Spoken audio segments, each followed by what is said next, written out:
একই কাণ্ড, music programme শেষ হতে না হতেই ফাঁকা হয়ে গেল চেয়ার। মুর্শিদাবাদের শামশেরগঞ্জের ধুলিয়ান বড়তরফ মাঠে একটি মিউজিক কালচারাল প্রোগ্রাম চলাকালীন উধাও মানুষজন। রাত বাড়ার সঙ্গে সঙ্গে চেয়ারে বসে থাকা মানুষজনের দেখা নেই। বিধায়ক আমিরুল ইসলাম প্রোগ্রামে যতক্ষণ ছিলেন অল্প কিছু মানুষজনের দেখা মিলে চেয়ারে বসে। যদিও বিধায়ক চলে যাওয়ার পর সময় বাড়ার সঙ্গে সঙ্গে কার্যত চেয়ারে বসে থাকা মানুষজন চলে যায়।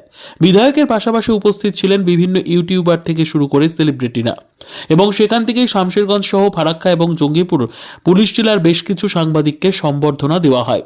যদিও রাত 9টা বাজলেই প্রোগ্রামের সামনে থেকেই যেন মানুষ উধাও হয়ে যায়, ফলে ফাঁকা হয়ে পড়ে চেয়ার। এদিকে ফাঁকা হয়ে যাওয়ার পরে কার্যত নিন্দা প্রকাশ করেন কয়েকজন বসে থাকা অতিথিরা।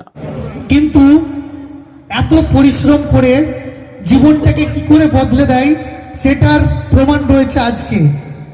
সেই ভাড়া বাড়ি থেকে পুরো পরিবারটাকে নিয়ে অনেক বড় বাড়িতে রয়েছে, শুধু বাড়ি নয় অনেক ধুলিয়ানবাসীদের তোমরা সবাই ভালো আছো তো? ভালো না, খুব ভালো আছে। প্রথমে অসংখ্য ধন্যবাদ জানাই জয়সিংহা দাদাকে এবং ইজি প্ল্যাটফর্মের প্রত্যেকটা সদস্যকে আমাকে এই সম্মানে সম্মানিত করার জন্য। আজকে যতগুলো প্রোগ্রাম হলো এবং যাদেরকে সম্মান করলো সেগুলো সব দেখে আমার প্রচণ্ড ভালো লাগলো। সব থেকে ভালো লাগছে দাদার অ্যাঙ্কারিং। দাদার